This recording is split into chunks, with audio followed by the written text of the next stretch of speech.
Les vraies voix, Frédéric Brindel. C'est évidemment le grand fait d'actualité de ces 24 dernières heures, la tuerie au Texas. 19 enfants sont morts dans une fusillade, une enseignante a été tuée. Un jeune homme de 18 ans qui portait une arme a tiré sur tout le monde dans une école. C'est une tuerie effroyable. L'Amérique, et cette Amérique qui fait rêver et qui souvent s'exporte. Alors le sujet et la question que nous vous soumettons sur Twitter et sur Facebook, le compte Sud Radio. Sommes-nous à l'abri de ce genre de drame ici en France? Écoutez la réaction hier. Alors, les réactions de Joe Biden ont souvent été reprises. Je voulais sa vice-présidente Kamala Harris. Trop, c'est trop. Enough is enough. As a nation, en tant que nation, nous devons avoir le courage d'agir et de comprendre ce qui fait une politique publique à la fois raisonnable et sensée pour s'assurer qu'une telle chose ne se reproduise plus jamais. to ensure something like this never happens.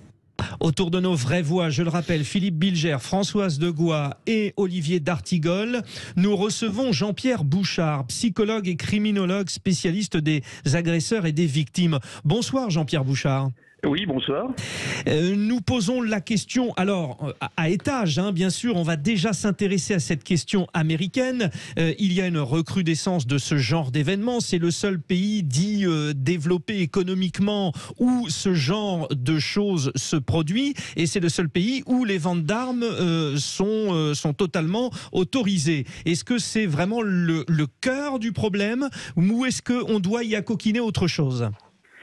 Non, c'est bien le cœur du problème, puisque, si vous voulez, dans la nature humaine, il peut y avoir des conflits qui peuvent se traduire de façon violente, verbalement, physiquement quelquefois, de façon plus exceptionnelle, et de façon armée, quand les armes sont contrôlées dans leur acquisition notamment, c'est quelque chose de beaucoup plus rare, et c'est le cas dans notre pays, et en Europe, et dans beaucoup d'autres pays dans le monde.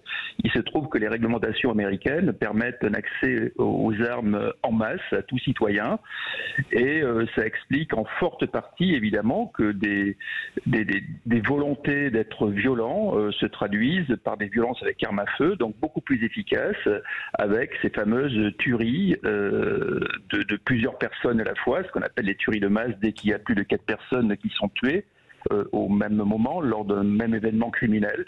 Donc c'est vraiment le problème. J'aimerais vous raconter, pour illustrer ça, quelque chose que j'ai vécu il y a une quinzaine d'années. J'étais le 31 décembre à la Nouvelle-Orléans, quelques heures avant le basculement à la nouvelle année, et il y avait des grandes affiches partout avec un poing et un pistolet tourné vers le ciel, et où il y avait marqué « Ne tirez pas en l'air, car les balles en retombant peuvent tuer ». Un message qui est assez énigmatique pour un Français. Oui. Et quelques heures plus tard, quand ça basculait donc à minuit sur la nouvelle année, on a vu la puissance de feu privée de l'Amérique, puisque pour fêter la nouvelle année, beaucoup de gens, dans leur jardin et ailleurs, tiraient en l'air, en quelque sorte. C'était un feu d'artifice presque à balles réelles. Et là, on voit vraiment qu'on est dans une dimension tout à fait différente par rapport à ce qu'on connaît en France. Jean-Pierre Bouchard, nous avons plein de questions à vous poser. Nous faisons le tour avec les vraies voix. Philippe Bilger, juste vous glisser que, d'une manière générale, les auteurs de ces crimes aux États-Unis sont essentiellement des jeunes de moins de 25 ans. Ça dit aussi quelque chose. Qu'en pensez-vous, Philippe Bilger ? Oui, alors, deux, trois réflexions. D'abord, tout le monde sait évidemment le scandale que représente la facilité, le commerce des armes aux États-Unis, et cet épouvantable groupe de pression qui finance les campagnes, notamment des républicains.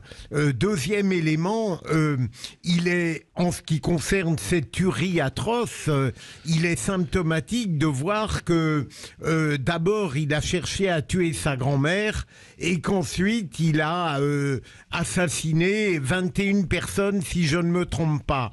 Et bien sûr, on a développé déjà tout ce qu'il fallait penser du commerce des armes, mais comment dire, je suis tout à fait dans l'interrogation, parce que on peut avoir des armes chez soi, on peut se les procurer facilement, mais heureusement, tous ceux qui ont des armes, même dans un État qui est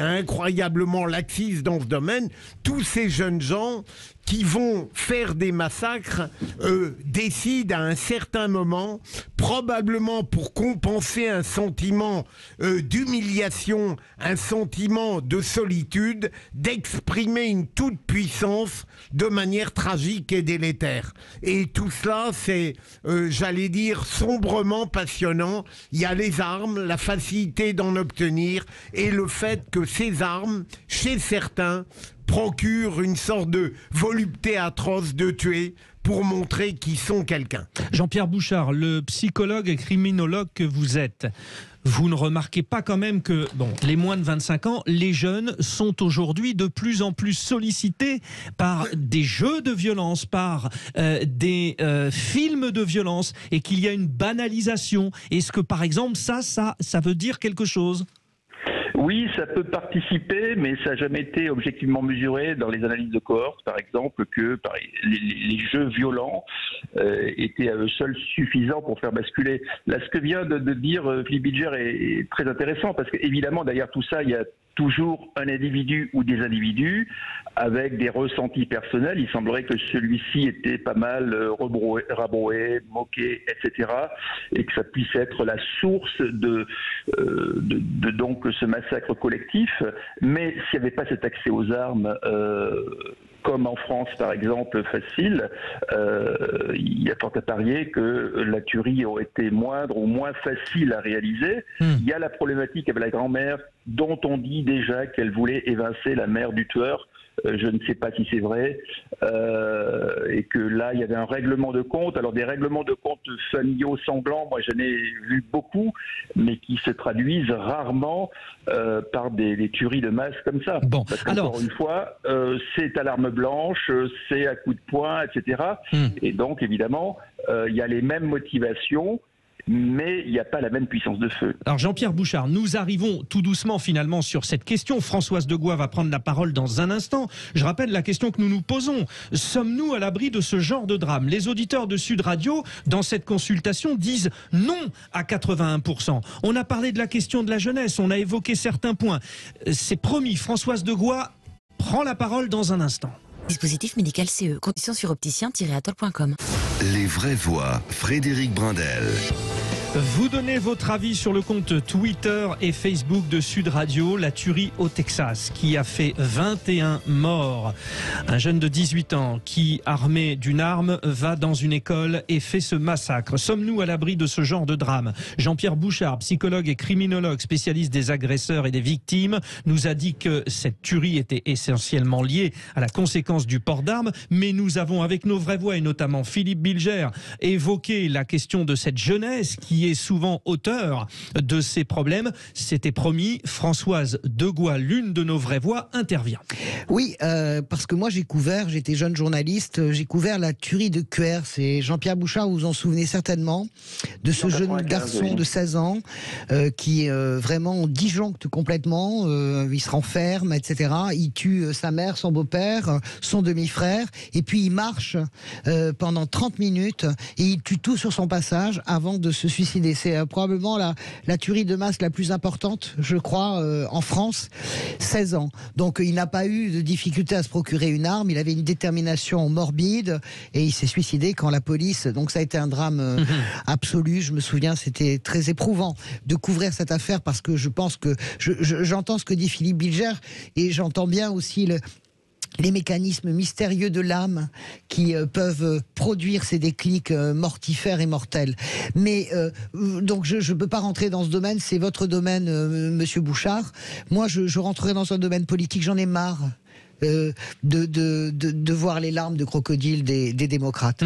C'est vrai que le lobby des armes finance les campagnes des républicains. Je me souviens, il y a 10 ans, de Obama en train de pleurer après une tuerie semblable. Il avait les larmes, etc., aux yeux. Je me souviens hier de Joe Biden, Kamala Harris, ok. Oui, ils disent stop, on arrête, eh bien, Obama disait stop. Rien n'a été fait, c'est une incurie. Alors, je veux bien qu'on accuse les républicains qui, en plus, ont un discours qui, en plus de ça, crée toute une atmosphère, un écosystème, une psyché qui favorise tout ça. Mais quand même, pourtant c'est mon camp politique, mais je veux dire, l'attitude des démocrates est aussi idiote, passive et hypocrite, si vous voulez, que celle des républicains. Obama, il y a 10 ans, pleurait. Il faut en finir avec les armes. Hier, Biden pleurait. Il faut en finir avec les armes. Kamala Harris quasiment est au bord des larmes. Eh bien, agissez. Tordez le bras et tordez le cou alors à ces lobbyistes. Allez-y. Même s'ils ne financent pas vos campagnes, allez-y. Pourquoi ils n'y vont pas ? Peur de perdre les élections. Bon, voilà sur la partie américaine, c'est très clair. Maintenant, la question de ces problématiques psychologiques, psychiatriques aussi. Et puis, le fait que, on le dit, en France, par exemple, de plus en plus d'armes circulent. Les auditeurs de Sud Radio disent, dans la consultation, nous ne sommes pas à l'abri de cela. Jean-Pierre Bouchard. C'est déjà arrivé. Pourquoi les auditeurs? C'est déjà arrivé en France. Je viens de vous parler de la tuerie de Cuers. Jean-Pierre Bouchard s'en souvient obligatoirement. Forcément, il a étudié ce cas. Non ? Oui, bien sûr, la tuerie de Cuers s'est déroulée en 1995, faut pas l'oublier, il y a longtemps. 95, non, 95. Oui, c'est ce qu'il a dit, 1995, oui. Je la connais très bien, et des tueries comme ça en France, il n'y en a pas eu beaucoup de ce type de tuerie, avec un mobile familial, etc. Donc, ce qui montre bien que c'est pas du tout généralisé en France, que ça reste exceptionnel. Nous, les homicides et les tueries commises par des plus ou moins jeunes sont plutôt liés au terrorisme, à la délinquance liée à la drogue, etc., au règlement de compte, à ce type de choses. Oui. Alors bien évidemment, pardon Jean-Pierre Bouchard, mais on met de côté le terrorisme, évidemment, hein, c'est pas la question. On précise juste ça, allez-y. Oui. Oui, bien sûr. Tout ça pour dire que pour l'instant, c'est encore exceptionnel. C'est encore exceptionnel. Il faut souhaiter que ça le reste. Il y a quand même des barrières qui sont importantes en France et qui n'existent pas aux États-Unis.